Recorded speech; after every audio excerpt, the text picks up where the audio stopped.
Testing, testing. Doggone it. Did I really go a whole minute without? Now can you hear me, Sergio? Because it seems, oh, 5 by 5. So I had some people there. I didn't really, I said, the whole welcome and everything like that. No fisticuffs. We're going to be talking about the short season, though. I think you got that, right? Thank you. Thank you for that double mouth of two or three witnesses. But I already had the two witnesses because I saw my pulse meter going up when I was in my settings and it said 5 by 5. All good there. It's on. The little season, this is all a rush. I thought I had like 5 more minutes. It's like looking in the mirror, except he doesn't have a beard. He's smoking a joint or something. I'm smoking a cigarette. I guess there's time in this world now when people are, this is 2 hours ago. Why all giants weren't eradicated in the flood. Well, the Bible never teaches anything about tall people should be eradicated. They were tall humans who were from tribes that could be saved. Some of them were tall.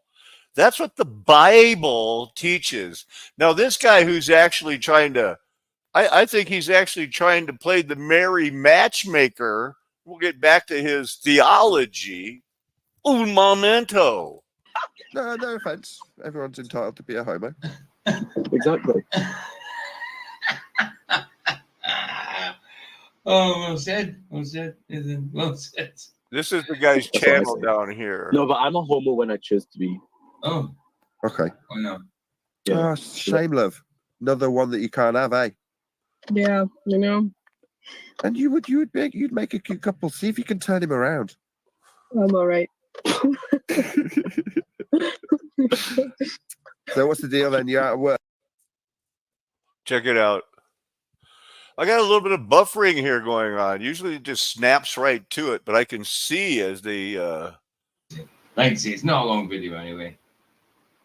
I just wanted to see if it did provide an answer. And angels sinned again in order for the new Nephilims to be produced. There are many theories, but today we will discover. Right. But they're not in the Bible.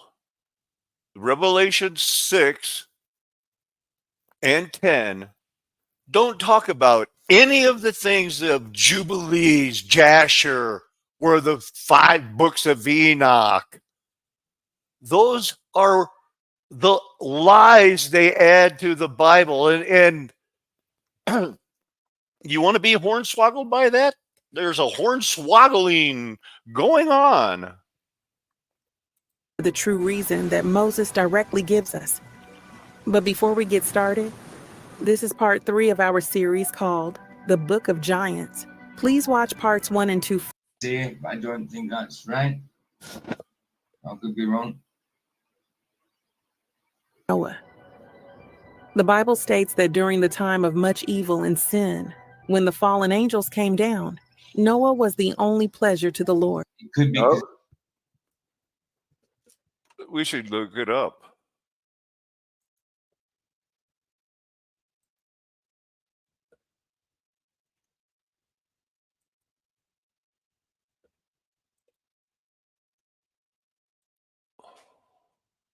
I just want to make sure that, we're reading the same thing, because really all it says, let's see, there were tall people. That word means there were tall people on the earth in those days. Sons of God. Bene Israel. Sons of Israel. Not the Bene Elohim you read about in Psalm 82. And was there a time when, like, Abimelech was telling Isaac and Jacob, hey, we like your wife. Why did he have to say, she was his half sister. He said, just tell him you're my sister. Don't tell him you're my wife. Otherwise, whoever they want to take, they'll kill me and take you as my wife. I mean, that's right there in Scripture. Unless you want to equate Enoch and Jasher and Jubilees and all the blah, blah, blah with Scripture, then you're not using Scripture for Scripture. So it didn't happen to Jacob or Isaac, but it happened to other people and those daughters of those, some of those people. And there were mighty men,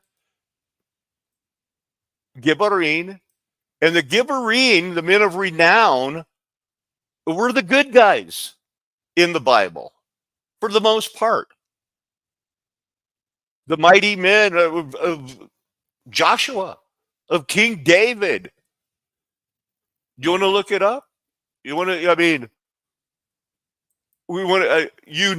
it's the Gibberim, right? Oh no, the mighty men turned into the Gibberim.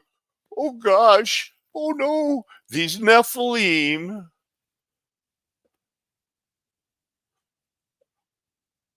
Turned into these Gibborim. Okay. They were mighty men, strong men, practiced men, like in Samuel. All you want to go fight, you be mighty men. Mighty men. The names of the mighty men of David. There were, 3 mighty men with David hanging out with him, not Nephilim looking like clowns, disembodied spirits going, hey, I'm a Gibberim. And there's 2 or 3 verses that talk about the Nephilim. 3? Okay, there were tall people on the earth. Hey, look, after the flood, there's still some more tall people. Hey, look, after the flood, there's still some tall people. And the Bible said, before the flood and after the flood, there's going to be people that are bigger than the other people. Yeah, we got their architecture too. We see their big doors. We know what's happening. But we'll just play it until they emphasize how much it's not Scripture. It's apocryphal books that the Jesuits have placed out there, and they got the money to make it seem real. Matter of fact, the theology I teach, premillennialism, is the only systematic theology in the last 500 years that hasn't been presented by a Jesuit, because I'm not a Jesuit. Does it say how he produced? I don't know. Noah was the only truly righteous man living on the earth at that time. When God saw that the earth was corrupt and full of violence, he told Noah to build an ark out of gopher wood. After the ark was built and Noah took his That's true. That'll go for wood. Absolutely. sons, their wives, and a pair of each animal, the book of Genesis states, And all flesh died that moved upon the earth, both of fowl and of cattle and of beast. Pair of each animal. 7 of each animal, wasn't it? They went in 7 of the clean animals, 2 of every other animal. Move on, PJ. Let's go. Hey, Good Derek, play. good to see you, bro. Good to see you, man. Wow. And of every creeping thing that creepeth upon the earth, and every man. All in whose nostrils was the breath of life, of all that was in the dry land, died. And there were 8 souls that didn't die. And we are all related to them. And any of the, look at these massive sins that the Nephilim do. Humans do them also. Humans do them. You're as evil as the Nephilim, according to the Bible and according to history and according to what we're looking at today. I mean, some people claim there's people in power that cook and eat children. I've heard that from the mouth of a president, I think. every living substance was destroyed which was upon the face of the ground, both man and cattle, and the creeping things, and the fowl of the heaven. And they were sons of Anak. There was a little distortion in his face there that was a little scary. Okay, so where in the Bible does it describe anything like this? In the Bible. Where does it describe anything like this? That you can make a graven image of it and in your mind go, whew, boy, I'm glad I read the book of Enoch. I understand scripture now. My salvation is based on what I've learned from the book of Enoch. Hallelujah for the book of Enoch. This is definitely AI produced, isn't it? Ooh, it's scary. Yeah. Yeah, I mean, it's pretty accurate. I mean, I didn't like the humans for instead of daughters of humans instead of daughters of man, and I didn't like it repenteth thee, as in it repenteth God. Didn't like that. And describe them as giants. But now the question is, where exactly did these giants Tony Cornelius, good to see you, bro. Good to see you. Thanks for coming, bro. Thanks for coming. come from? Where did these sons of Anak come from to occupy the land of Canaan? The first belief that people have is that a previous giant or Nephilim had snuck onto the ark with Noah. Okay, so do you understand where this takes you? Where you have to go, where the Bible just moves forward like, oh, we never knew a giant snuck onto the ark. How childish. How insane. How desperately crying out for, Lord, please give me the cognitive dissonance thing. Question 14 was, for how long was the dragon bound in the bottomless pit? 1,000 years. No more, no less. How about that? I'm just moving through these things because I've got a lot going on here today. Hey, 16 Alpha, I saw you earlier today. My goodness, show me Sasquatch. Are you still hanging on out there? What in the world? I hope that you're not. This guy, he can be a little confrontational, but he also can, pop in there with a good question. So good to see you again. I hope.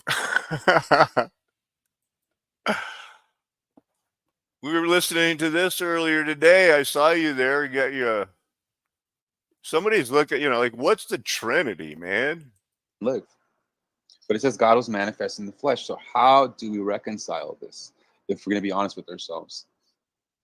We reconcile this by the scripture and only using that language and making it short and simple and making ourselves believe it, convincing ourselves with the truth. So what does it say? The word became flesh and dwelt among us. It says the word of So he's sticking with the scripture here. He's talking about the Trinity, but one thing is, other people have been brainwashed. We were brainwashed. Our eyes were opened by God. Though their eyes have not, so far, at least for some of them, been opened. and it doesn't forfeit the invisibility of God. And he is literally called in another place the immortal, the invisible. I'm telling you, it all reconciles together when you keep God one. Just because we see certain language that in our day or in our tongue, it separates or it literally means more than one person. Well, that's not God, because God is not more than one person. You're not more than one person who's listening right now. We're made in the image of God, made in the image of Jesus. By Jesus, for Jesus, through the water, so that we can be living this life, and we are living this life. And I remember when the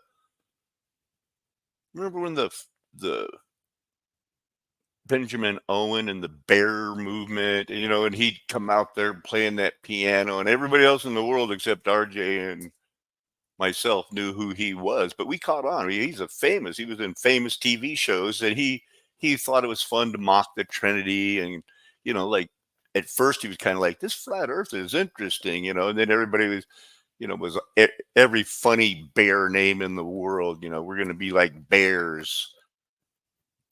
And questioning the Trinity was on the table, and you can do that from the Bible, but that wasn't enough. So they had to go flat earth, Anunnaki. It was all part of a plan. But we know from the Bible, we hold on to faith no matter what the world, who is going to be the majority and remain in power, believe. Because the whole preterist post-millennial invasion, first through their language of people who refused to stop calling it preterism when they were talking about the short season and the golden age past. They know who they are. They just don't care because it gets them hits, and that's how they make their living. I know that it's tough to make a living out there today.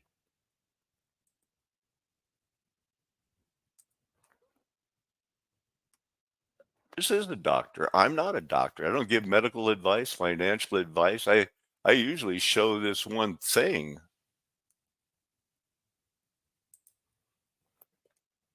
I was hoping I already showed it, but you never know. So I'm going to show it again.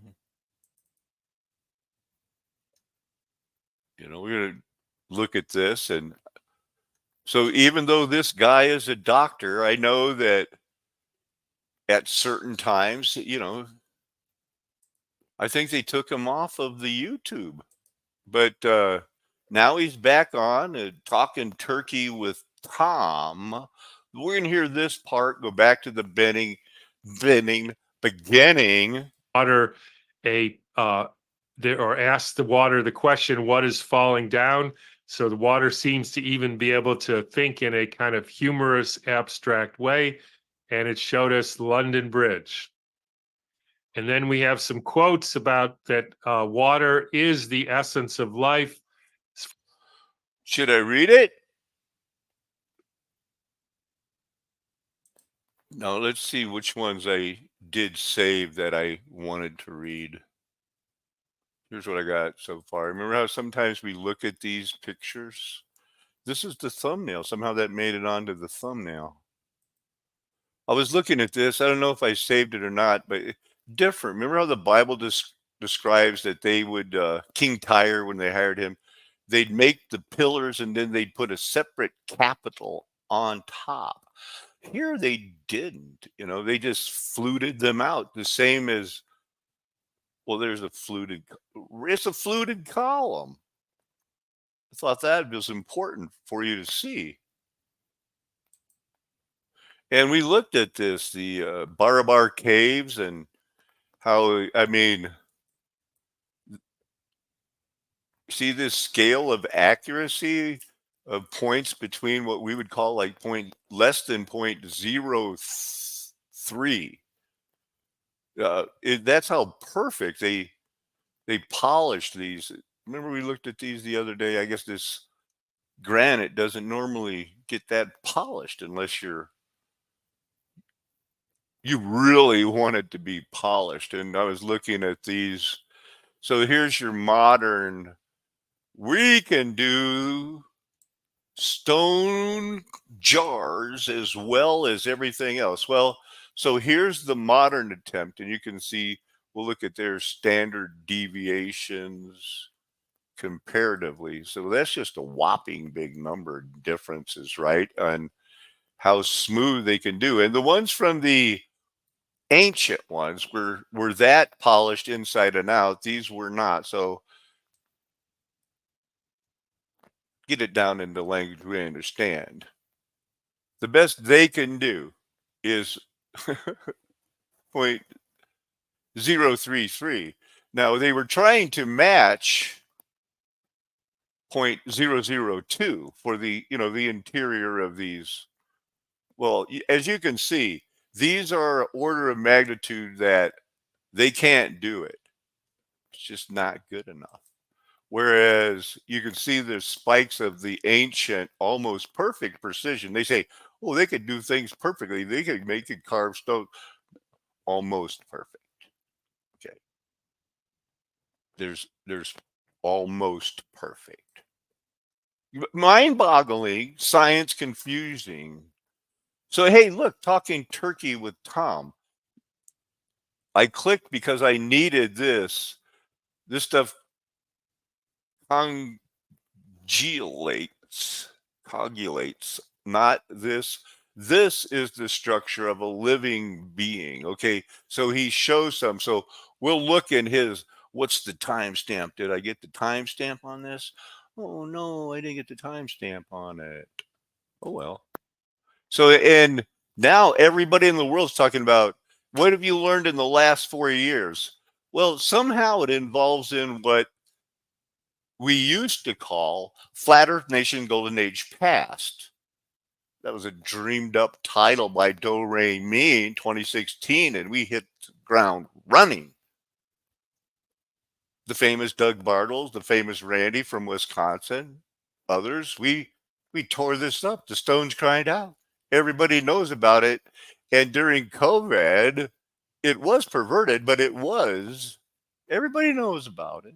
Most everybody. Tom knows, he's a doctor.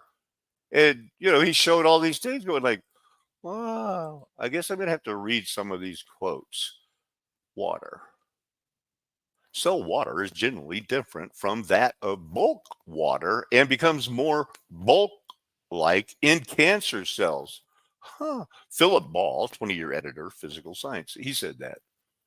So, and anyway, we don't believe anybody anyway. We're just putting it out on YouTube with that free use thing. When, like, you know, basically what the world is going to say, I'm trying to trick people to getting down on their knees and believing in their heart that Jesus Christ is Lord, and then confessing it with their mouth. And guilty. That's it. Water. What we have found in our laboratory is that the entry of mind projected thought, of mind projected through a crystal, will structure water like it was frozen into ice. The remarkable and unique differentiation is that water, when it is structured with mind and with thought, remains fluid but structured. That type of category is called a liquid crystal, a mesophase, a mesomorphic transition. And when it gets hit with the glittering sword, boom, it turns it. If it's liquid, it turns into a gemstone built up by good works. And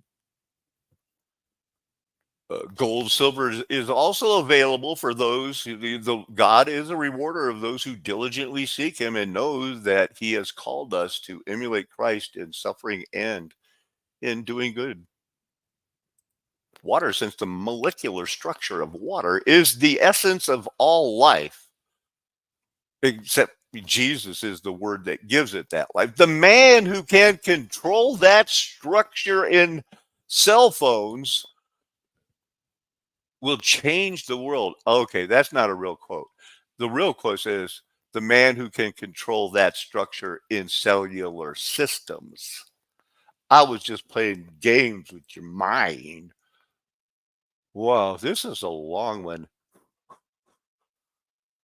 Organisms are so dramatically coherent at the molecular level that they appear to be crystalline. There is a dynamic liquid crystalline continuum of connective tissues and extracellular matrix linking directly into the equally liquid crystalline cytoplasm in the interior of every single cell in the body. Every part is in communication with every other part through a dynamic turntable responsive liquid crystalline medium that pervades the whole body from organs and tissues to the interior of every cell. It kind of reminds me when I remind you that you are a battery operated Taurus Analema Mobius strip, whether you like it or not. Take a breath, Paco. Don't tell me what to do. It's supposed to look like a wedding ring. List of the partial things, list of structures or functions that science said was good that are said to exist in the human biology that are either unproven, incorrect, or proven not to exist at all. And this is from Dr. Tom Cowan. He is a doctor. I don't know if he has permission to say this on YouTube, but I can repeat it here. So there's no such thing as a lipid bilayer or cell membrane. According to him, no such thing as a ribosome. Now, that was shocking to me. No blood-brain barrier. I lost my mind. Wow, and this is a short video. No endoplastic reticulum. Come on, Golgi apparatus is gone, or never was, or we don't know. Synapses in nerves, that blew my mind. Whatever this opiate, etc. You know, the receptors in cell membranes. There's no receptors. Well, that leaves open the door that there's possibly no inhibitors for serotonin to be uptaked by. No synapses in nerves, blew my mind, neurotransmitters, liposomes, nuclear pores, and immune. What? I'm wearing a shirt that declares my love and knowledge of and the importance of our immune system. No autoimmunity? There's doubts about DNA as I am promising everything for such a short video. No wonder we can say we only trust the Bible. We don't know this guy Tom, but you can see there's these others. So it's not proven that the government and associated foundations and institutions care about your well-being. That's not proven either. Finally, the ability to understand logic or reasoning is not most intact human beings, or logic reasoning is most intact. Okay, is that not a well-written sentence? Sometimes doctors don't write the sentences they want. No, so this is the best picture he shows in this video of a synapse. This is a synapse, and they try to go like, well, there's a bubble and a break there. Well, there's one up here too. Why isn't that a synapse? Why isn't this marked synapse? Why isn't this marked synapse? I think that Tom at this point said, what the hell? Why isn't this one marked synapse? It's not like, it's like, if that's a synapse, I'm doubting a synapse. I mean, I've shown this picture going like wireless receivers, but it happens some other way. Probably in our kidneys or who knows? But I guess what they did to get this is they cut the freaking nerve and it mushrooms out and it starts healing, and they notice some little popping flashes of lights, and they told me it was a synapse, and I believed them. So this is that ribosomes. A circle right there in your muscle. It's like, and your muscle just works around it. There's another little one. I did not completely, no comprehende.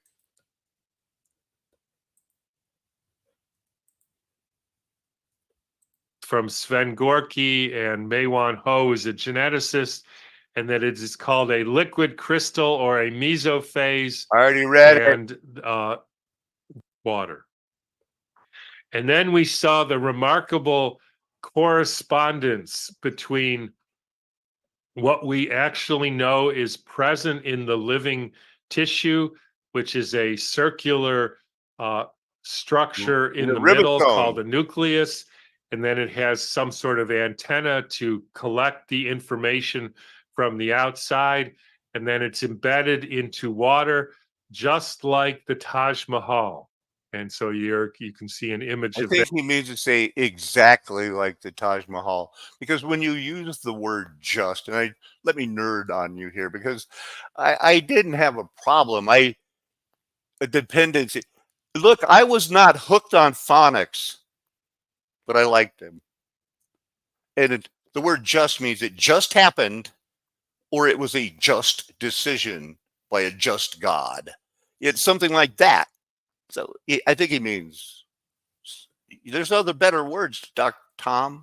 That, and I would then ask the question, so who built this and how did they know that this is the structure of living beings and the way to harvest the electromagnetic energy? Come on, man. How did they know? I want to see if there's any questions. There are not. How did they know? Tom, there was a time where if, the plan was at the end from the beginning that their languages be confounded because there would be nothing withheld from them. Nothing would have been withheld from them. Come on. Do people even read the Bible anymore? Anybody read the Bible? I'm kidding. I know you guys read the Bible. You read it with me all the time. And then essentially download it into the water to be used probably to power and create life. Sustain the earth, irrigate the earth. It's the mist that went up. It wasn't fog. It was irrigation. It's what it taught. The whole earth was irrigated, star-forded. And welcome to the club, Dr. Colin. For the people. And was this really made by ignorant peasants who were actually moving around with donkey carts with square wooden wheels? And if so, how did they make such a thing?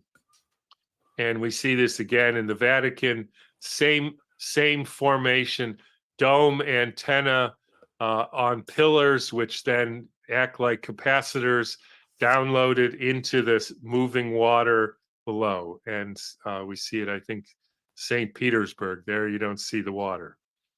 Boom! Welcome to the I club, won't get Dr. into this, Colin. but we've talked about the heart, and we even talked about the heart is not a pump, and coronary artery disease has nothing to do. Oh, ask RJ in the mouth of 2 or 3 witnesses, Randy and Donna. They were there. They witnessed him call us, and we broke it down. How the helical heart, the heart is not a pump. We introduced them to, we both have the same nickname, Paco, to honor Dr. Torrance Paco Guasp, the man who showed us the helical heart. Everything is coming together for a narrow road, people, because we're not going to change the world. We'll be encompassed about by that whole Gog and Magog thing. Don't act like I don't have some Bible verses pulled up for, I don't know, probably about 20 minutes. Do with or blockage of the coronary arteries has little, if anything, to do with heart attacks. We know. Okay, I'm going to just go through the rest of these really quick. And again, this is not meant to convince you of everything, but just to give you an overview of some. Who's he even talking to? Hi, Tom. That we live in a profoundly scientifically illiterate culture. Huh. And I would include in that most of the so-called lay people. But unfortunately, I would also include in that many, if not most, of the scientists and many, if not most, of the medical doctors. Holy macaroni. What makes you say that? And I would say the most important thing that I've learned was very short, and you can encapsulate it in the following, which is the essence of logical, rational, scientific thinking. The essence of this is what we've been begging for, is it not? If we agree. But otherwise, it's what we should be looking for. It doesn't mean we have to agree with him, but in essence, our intent should be logical, rational, scientific, observable, repeatable thinking, What's always true? Well, but the Bible. It was not everything else. Is there are claims made, in other words, positive statements, such and such is true, or here's the way such and such works. And you do not have to have an alternative hypothesis or theory in order to investigate that claim. And a corollary to that is if the claim can be falsified, then it will qualify as being scientific. If there's no way to falsify the claim, in other words, show that the claim is incorrect, then it's a belief. Now, I'm not saying there's anything wrong with believing stuff. We all do it. But it's important to differentiate those two. That the first is the first being something you can falsify. You can do an experiment and show whether that's true or not. That would count as a scientific inquiry, and that's using logic and rational thinking. Culture and healthy world. And if we don't get that right, we're giving up the primary thing that makes us actually human beings. And the final thing I'll say before I get into the details here is that as far as I can see, there's 3 reasons why people are unable to do this about any particular subject. The first is they're simply not interested in the subject, which I would say is fair enough. I'm not interested in carburetors. I don't know whether there are carburetors or how they work or what they're made of, but I can tell you that I'm never going to make pronouncements or make people in the world do anything because there is or isn't carburetors. So if you're not interested Wow. Huh? of their own profession, in other words, it's like a car mechanic who doesn't know what a brake is. But fair enough. If you're not interested, just say so. But then don't even weigh in on the subject because you've got nothing to say about it. What The carburetors? second reasons, and the third is they have nefarious interests. So with that, even weigh in on the subject because Just the you've got second one, I'm sorry. nothing to say about it. The second one is you have nefarious purposes. And I think this I thought that was the third one. one is rare, but there are people who know the truth, who know the real story, but have some reason. They still cook and eat children and they teach other people that that's a good thing to do. Tom's not going to say that. I'm adding to that because I'm Alan Paco and I like that. We should keep that front and center. There's some bad people in the world trafficking children out there. I'm not claiming it was, it's only in the United States. Of course not. Tom, bail me out. Reason or another, political or economic, or could be a whole lot of reasons why Nefarious. they attempt to bamboozle and lie to people. Bamboozle. And again, that doesn't come up very much. The first one does come up a lot. This one doesn't come up, but it is possible. And the second one or the third one, sorry, which is the bulk of the people, including the scientists and the medical doctors, is simply that you have a thought disorder, that you have not actually learned how to think properly. Yeah, they must have went to the same schools, the normal schools, and got normalized into believing a globe. Tom, you still have some ways to go. You've learned a lot in the past 4 years. Young man, you are not finished. You think you might be. What have you learned? Because it has most of the points.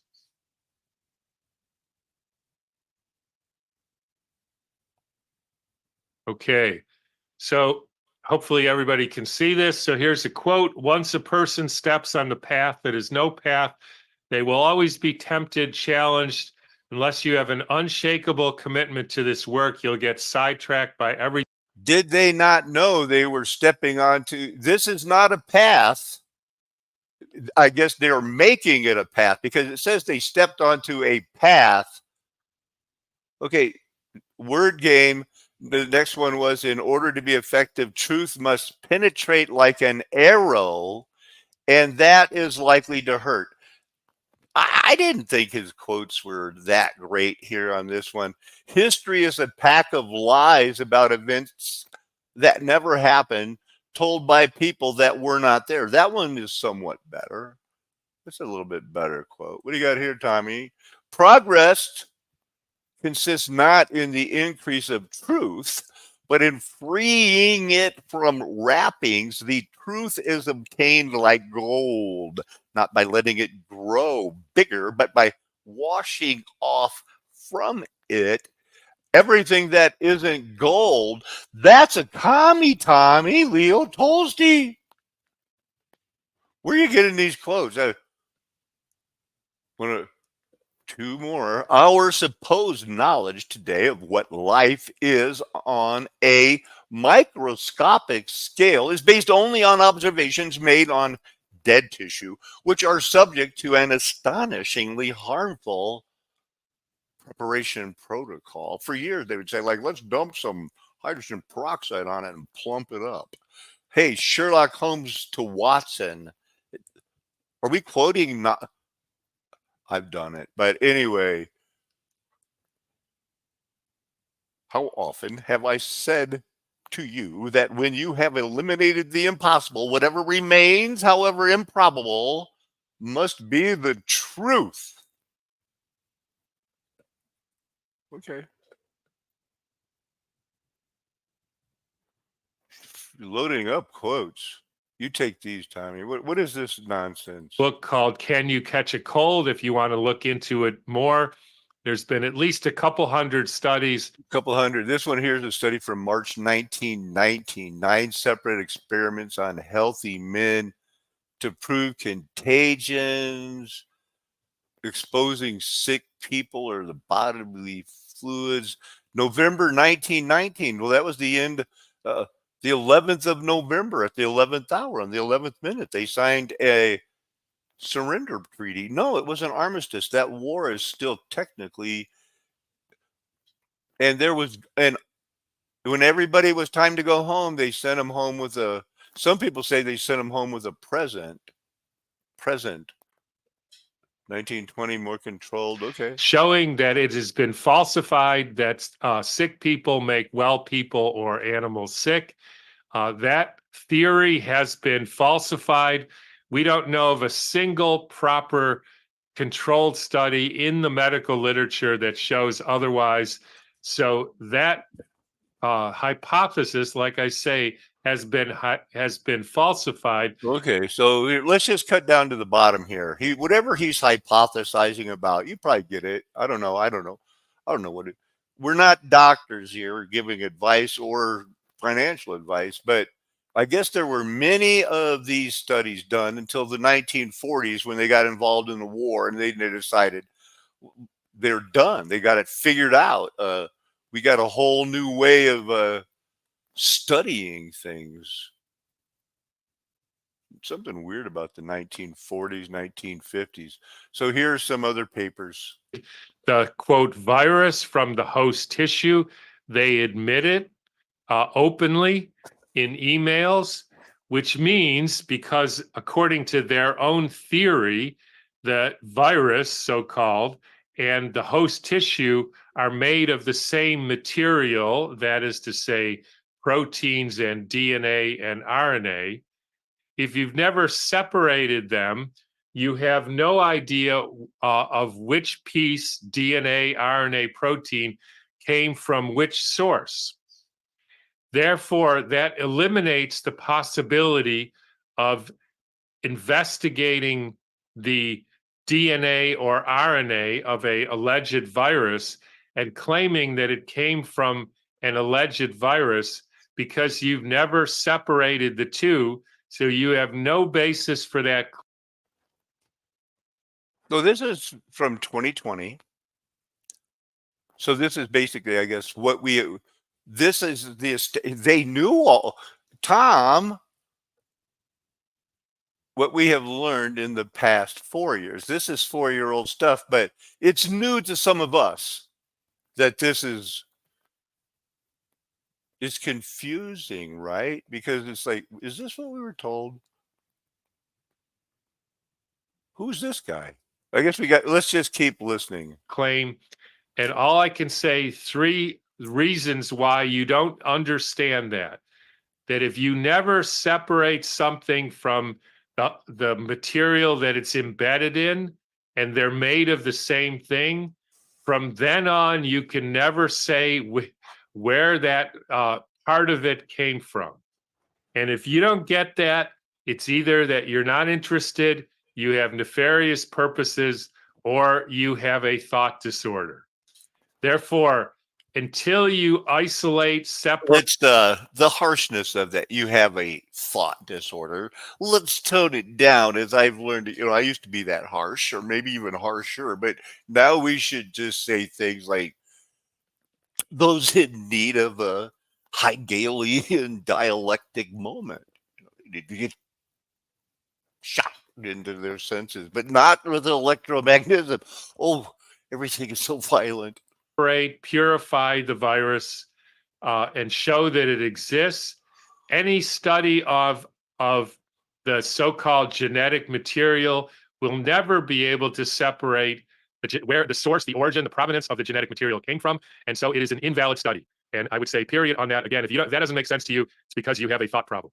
This was our friend Vince Recanelli. I think that's how you say his name. One of the foremost virologists in the United States, and I won't play this clip, who's trying to teach us what isolation means, which is a prerequisite for saying something exists and that it can be studied. If you want to study these pencil, you have to separate it, isolate it from the marker, and that way you can study it and find out what this and this alone is made of.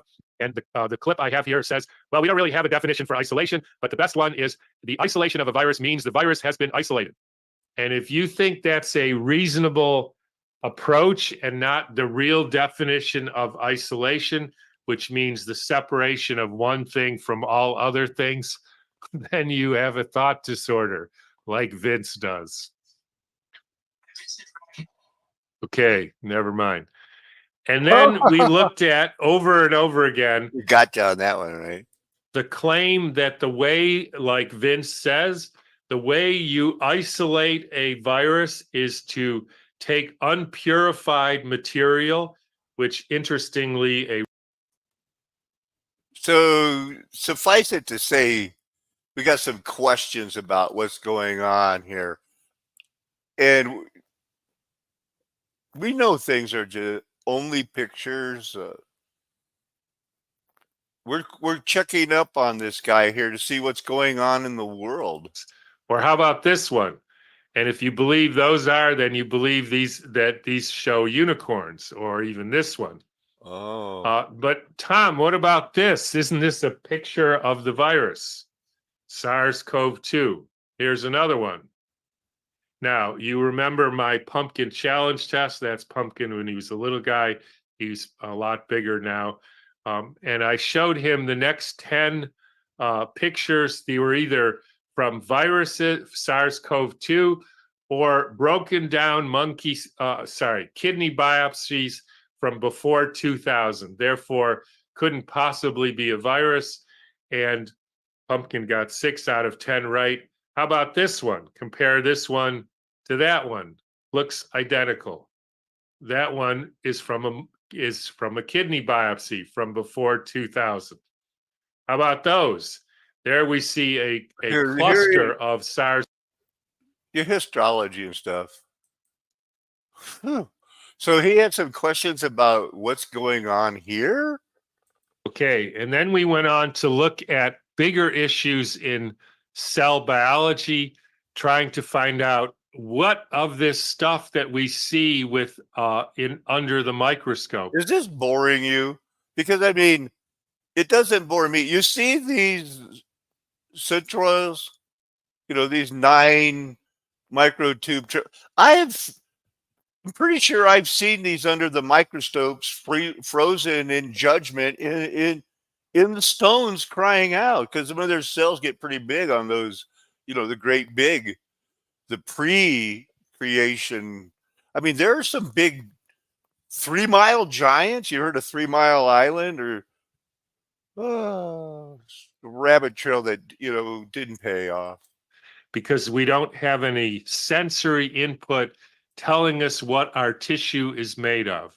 We don't see any of these things. We don't hear them. We don't feel them. We don't taste them. So this is the theoretical diagram of the cell. We all learn this. Every biology student, every medical doctor, every scientist. These are the things that the cell contains. Just take a look, some highlights here. We have the nucleus in purple in the middle. We have the endoplasmic reticulum, the snake that connects the nuclear membrane with the cell membrane. We have the circular ribosomes, the mitochondria, the Golgi apparatus. So which of these are actually true? So we took a look at some of these, and one of the things we found out is that you can never see a ribosome except with an I see hundreds of them. I guess it's probably one of those things. If you look at it long enough, you'll see a picture of somebody fishing in a rowboat. I want to jump ahead a little bit more to this part here. I might need some help on this. Anybody understands this better? Well, at all? Drop your idea. come out with perfect circles. And Hillman spent a long time proving that there can't possibly be anything in our tissues or cells called ribosomes, and that they're basically gas bubbles and an artifact of the entire process. Huh. So no such thing as ribosomes, and basically no such, you can do the same sort of Now he's going to go into the synapse thing, because right here I was going like, Tom, what? Huh? Why? process with all the other things. You do the endoplasmic reticulum, and it's a supposedly, that's a picture of it there, a cord that binds that connects the nuclear membrane with the cell membrane.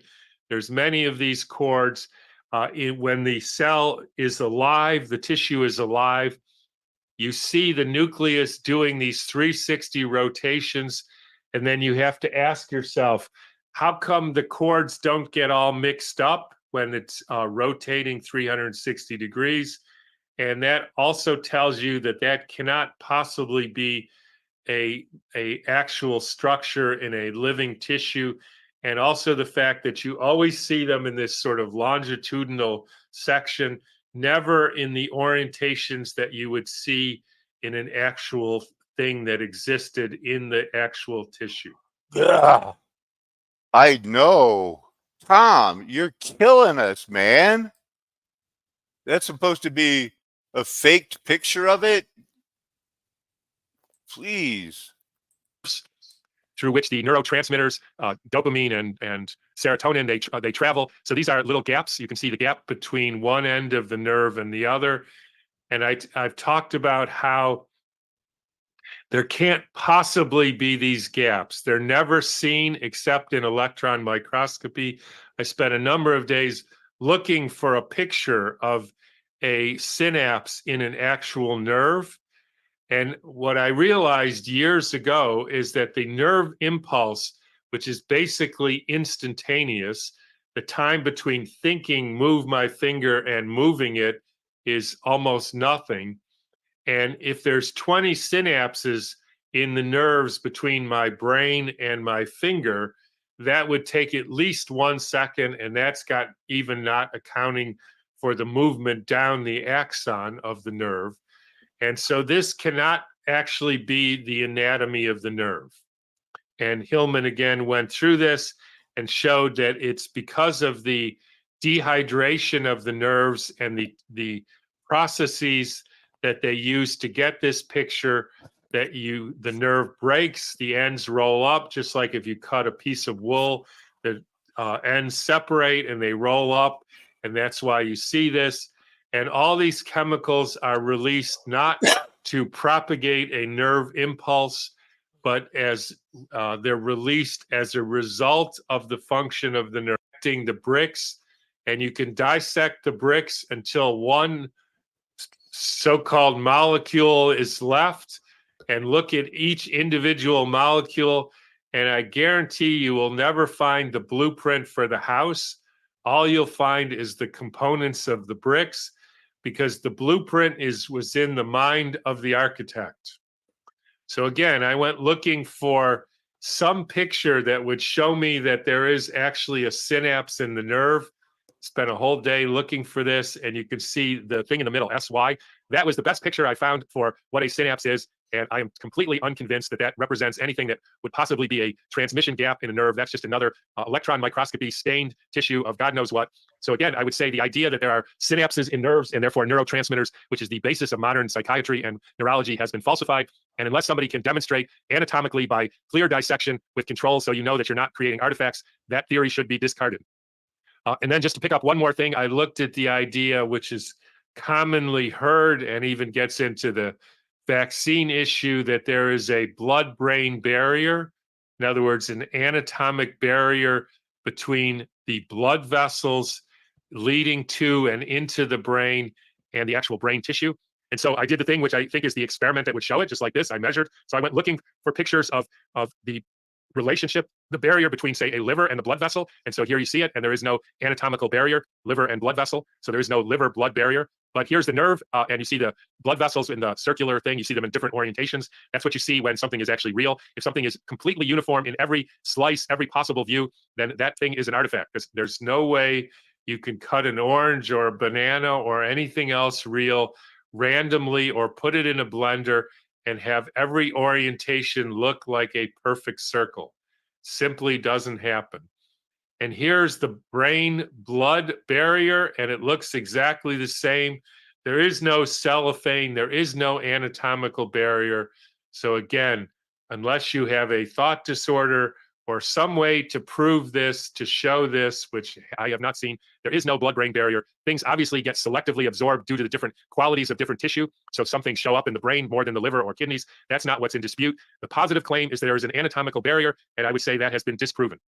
And so here is a partial list of all the things that are said to, and we see this again in the Vatican, same formation, dome antenna on pillars, which then act like capacitors downloaded into this moving water below. And we see it, I think, St. Petersburg. There you don't see the water.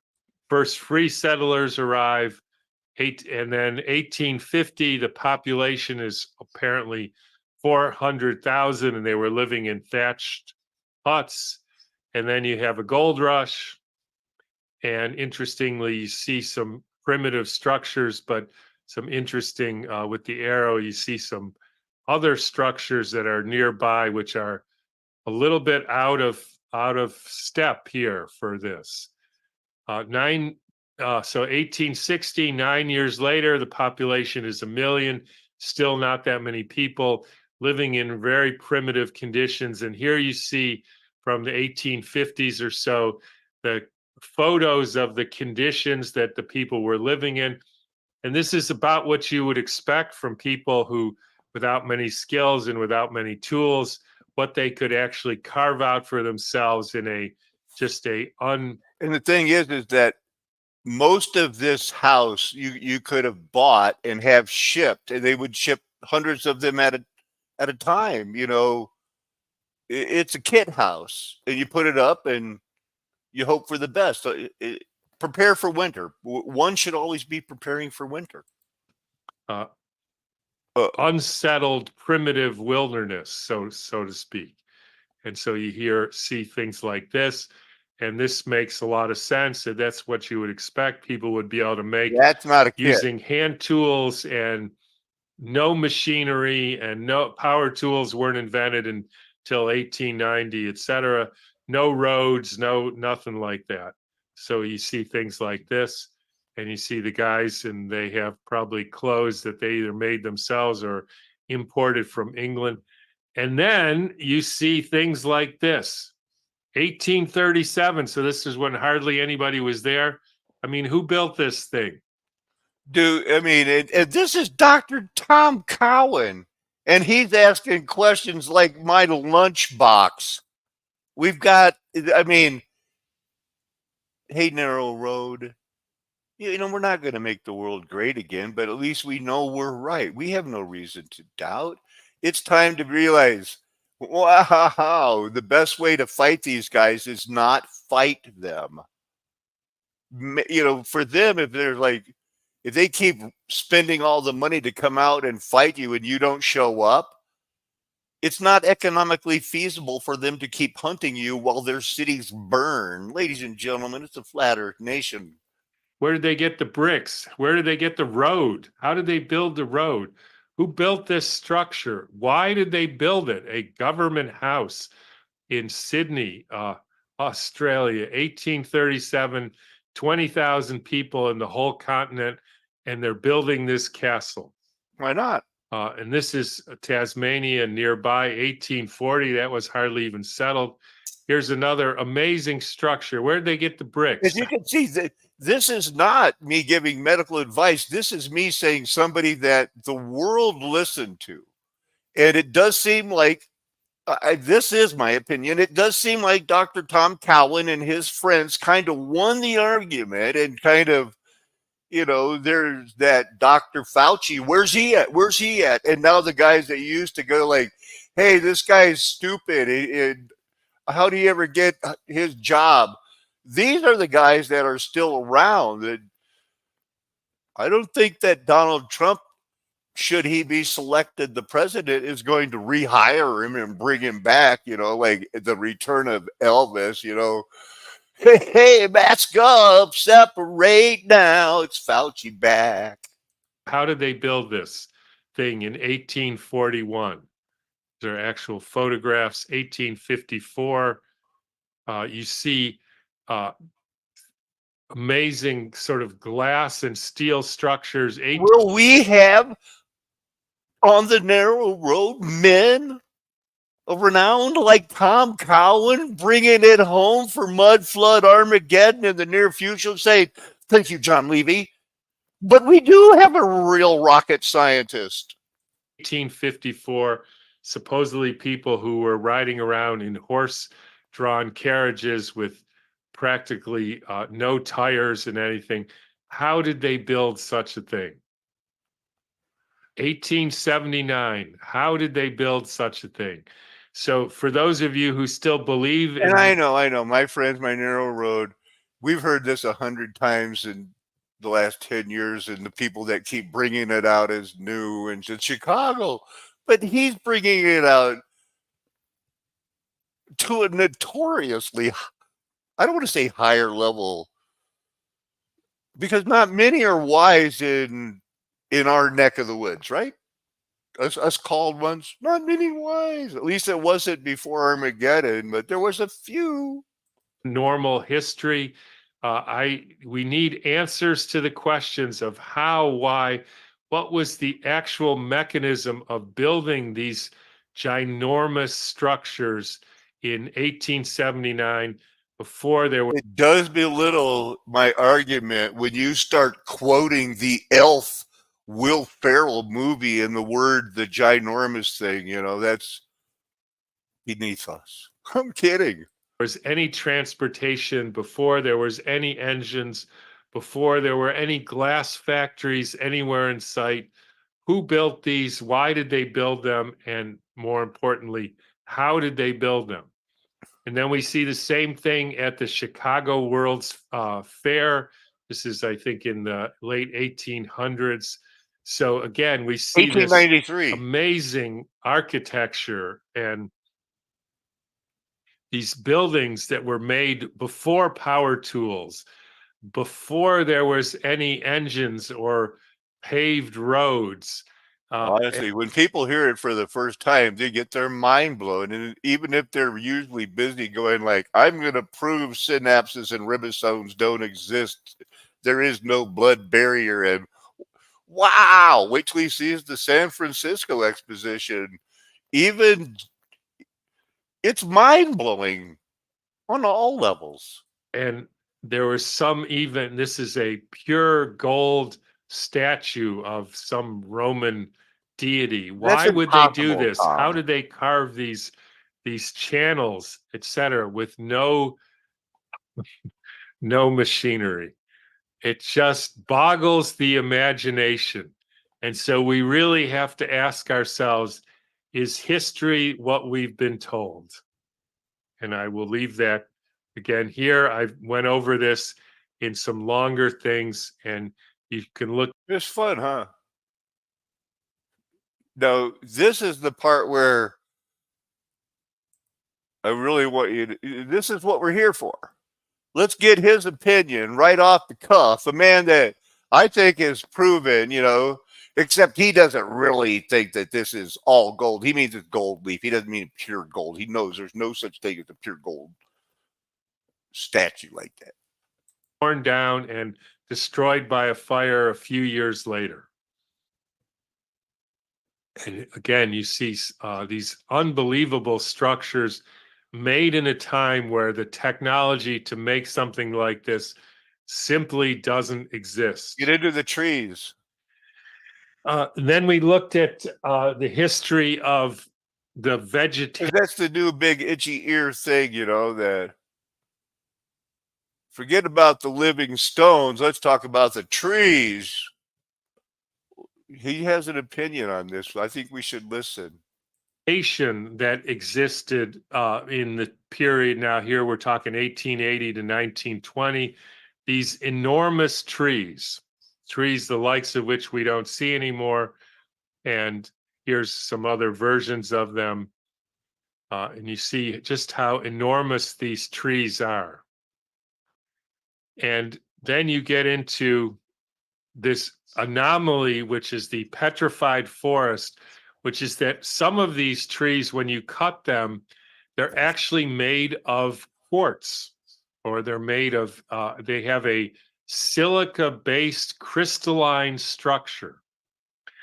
And of course, that gets into how did that happen? Aren't we told that all trees, all living things are carbon-based? Isn't that the basis of carbon dating and our whole history of the timeline of our world? And the basis of evolution is that we're all All carbon. right, I gotta interrupt this one right here. My first rabbit trail. I'm gonna open up a new tab right there. It just goes. So I'm gonna go. How do you spell osteon? So, this has been my arguments for years. And since that is such a good picture, forget that this one here is poking out. This osteon, where you at, Tom? You look at here.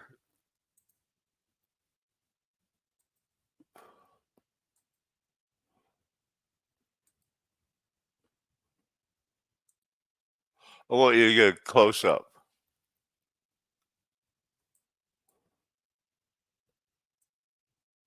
See how those osteons are and how they're broken these same sections.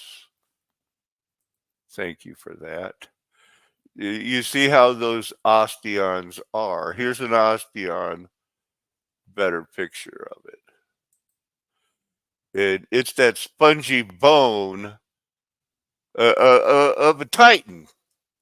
It's osteon. It's petrified wood. It looks a little bit like wood, but it's bone.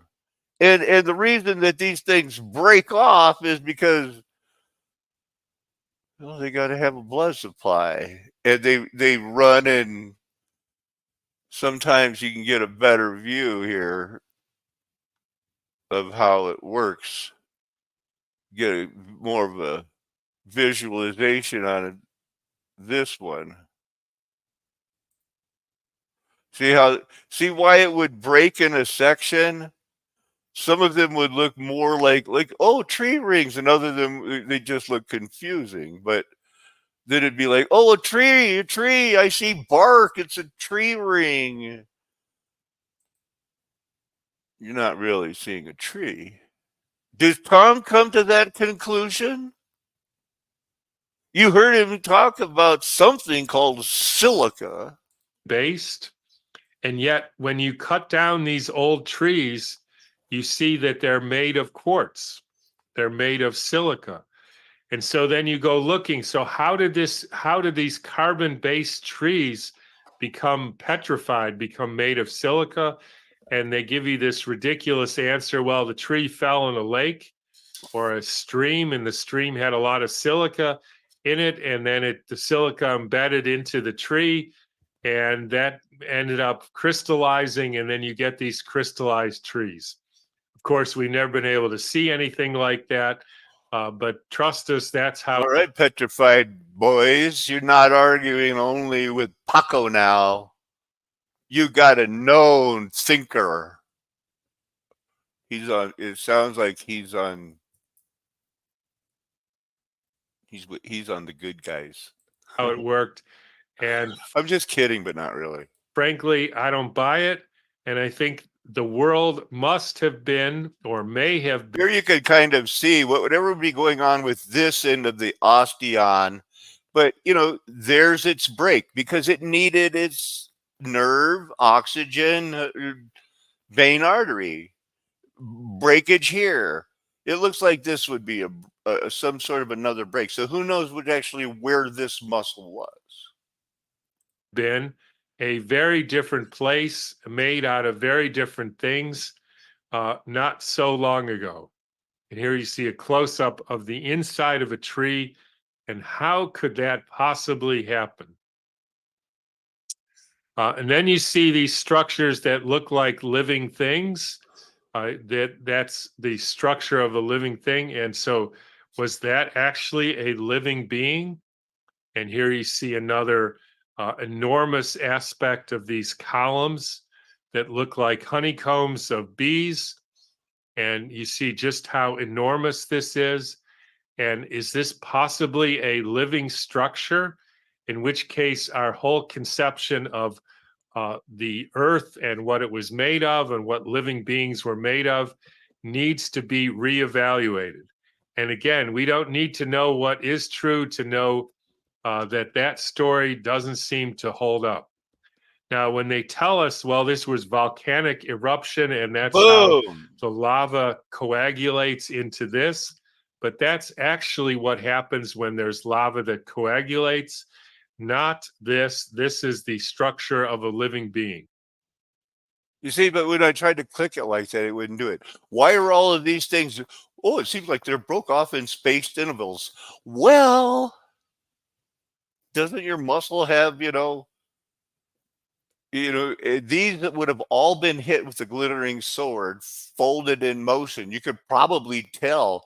Eventually, once some of the brighter people that get involved in this, because let's face it, I've been mostly spiritual boy, but when these guys get involved into it, they're going to be able to tell you which way this ankle or calf or wherever this muscle came from that's sticking up out of the ground there. They'll be able to say, yeah, he was actually running to the right or something. You can, but nobody will listen. And then you see other views of this and just see, is it possible that the earth was a really different place, which negates and living beings were actually not carbon based, which then negates the whole principles of carbon dating, which negates the whole understanding of the age of the earth and even of evolution. And then you see what a cut tree looks like. And these are from various places. This is, I think, Italy and Namibia. And so is it possible that these were actually what living things were made of back in some time before? If they were human, the living things, not if the trees were really trees. So I kind of like the way this guy thinks. It's got a interesting flair. I didn't see his closing. Let's check it out together. So let's stop with that. I don't want to go through that right now. And so it looks like we're out of time. I just wanted to say that the other two things that I wanted to get into, which I'm just going to briefly mention, we looked at the whole phenomena of the nuclear atom and therefore nuclear weapons. And for those of you who want to look now, there you go. I actually did hear this because my memory just was jogged. That means something was dropped onto a hard surface, like I was when my brain was reset, kissing the side of the dike on the Rio Grande here, where I live in Alamosa County. And he's going to get into it. There's no nuclear weapons. We study that all the time, right? Narrow Road. I know you're here, and I know you're going like, we were just studying this because like a week ago they were fake dropping bombs. That's the way I felt. I was hoping there's a little bit of something into this more. I would look at this book, Death Objects Exploding. Okay. So now to remind myself, because I have a busy day, I'll take a picture of that So I'll remember that book. I want to look at that. Faking nuclear weapons. I need some proof. The nuclear weapons hoax by Akio Nakatomi. And then another book which recently came to my attention, which explodes another myth, which is the myth that we need something called government in our lives. And I would look at a book about the most important superstition, I think is the name of it, by a fellow named Larkin Rose. And Larkin Rose, most famous for his short video, The Dot. I wonder if we should look that up.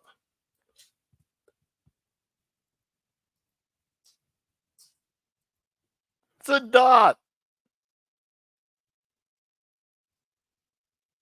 I haven't looked that up in a long time. Sometimes he's on the YouTube, sometimes he's not on the YouTube, sometimes it's a big channel, sometimes he doesn't have a big channel. Once upon a time, there were 100 million people. They had different interests, different beliefs, different occupations, but for the most part, they got along pretty well. Then one day, a gang of a few hundred people showed up. Need to zoom in some more to see them. I know they're there somewhere. Zoom in. There they are. Where? And this gang of a few hundred Oh. said to the throng of 100 million, from now on, you all have to give us a cut of everything you earn. This is an accurate graphical comparison between the number of American taxpayers and the number of U.S. congressmen. Graphical comparison between the number of American taxpayers and the total number of IRS employees. Time went by, and the gang of a few hundred said, now we want more of what you earn. And this kept happening. Now the gang of a few hundred was getting trillions of dollars every year, spending it on wars and pyramid schemes, giving away goodies to their friends, buying influence. We're powerless against them. We'd better just do as we're told. So they did as they were told, got poorer and poorer, and lived miserably ever after. Are you perhaps wondering, why does the throng need the permission of the dot to do anything? Why do these people feel the need to ask this tiny little dot if they can keep more of what they earn? Why would they spend year after year literally begging for lower taxes? Obeys this minuscule little parasitic gang of control freaks. What could possibly explain this? Let's ask the dot. This is how it works. When we, the dot, take your money and spend it on things you don't like, we're representing you. Spend it on things you don't like. And so you should thank us and treat us with great respect and honor. I hope that cleared everything up for you. Yeah.